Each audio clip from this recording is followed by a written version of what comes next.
you. बिस्मिल्लाहिर्रहमानिर्रहीम। इस्लामाबाद के लिए निकल रहा हूं। फिर से मेरी अदालत में पेशियां हैं।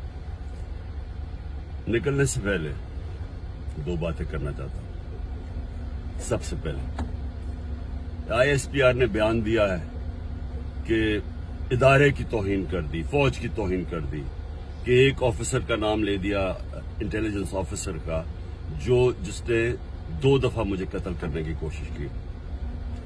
ISPR साहब, जरा मेरी गौर से बात सुनो।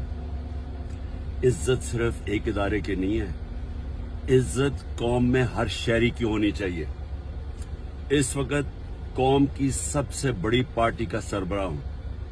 50 साल से कौम मुझे जानती है। मुझे कोई झूठ बोलने की जरूरत नहीं है। इस आदमी ने 2 दफा मुझे कत्ल करने की कोशिश की और जब भी इन्वेस्टिगेशन होगी